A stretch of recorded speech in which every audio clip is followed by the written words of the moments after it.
Саламатсыздар ма? Бүгін палау асамыз. Өте дәмді шығар. Ол үшін бізге ет, жуа, сәбіз керек.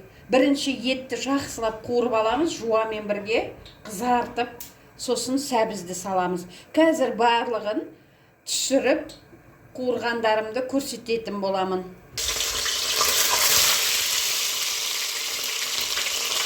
Етті қуырам жуамен бірге. Етті қып-қызыл қылып қуырып аламыз. Жуа да өзімен бірге жақсы қуырылады, етпен бірге.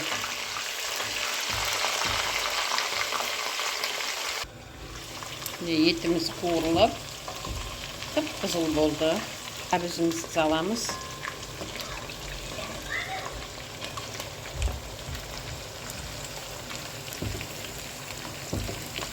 Енді жай қойып толтырамыз. Сәбіз әбден қуырылып піскенше, қып-қызыл емес, сарғайып, езіліп піскенше сәбізі. Міне біздің сәбізіміз қуырылып, жақсы болып тұр. Енді бұған су құямыз.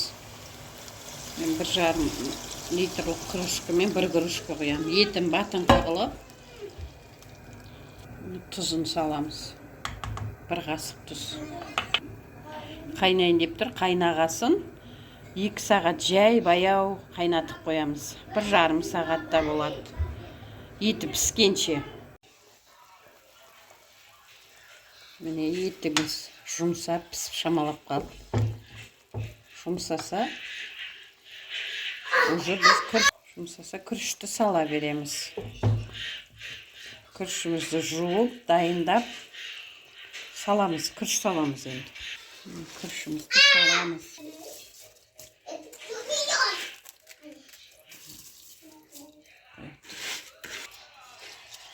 Күрішімізді салдық.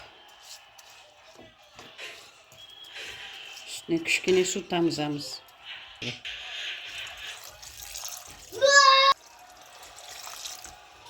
Күрішке кішкене тұз саламыз. 1 кило күріш салдым. Жарты қасық, тамақ қасықпен тұз салдым.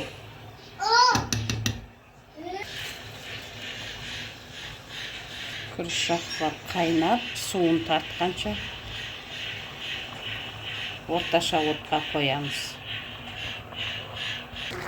Күрішіміз суын тартып, жатыр осылай қылып, орташа отта қойып қоямыз. Әбден тарту керек. Күрішіміз дайын. Еткі қапталының бәрін аударып.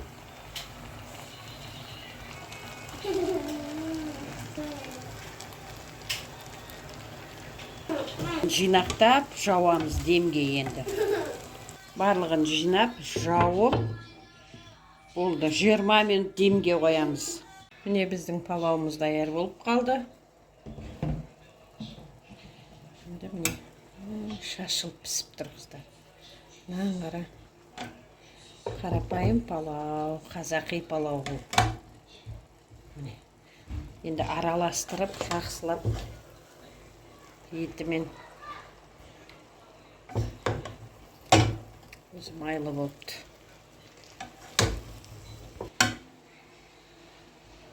Араластырып, 5 минутқа тағы қойып аламыз кішкене. Аударып, бәрін араластырып. Палауымыз даяр, енді тарелкамызге саламыз. Палауымыз даяр. Палауымыз даяр. Астарыңыз дәмді болсын. Маған лайк басып, тіркеліп кетіңіздер.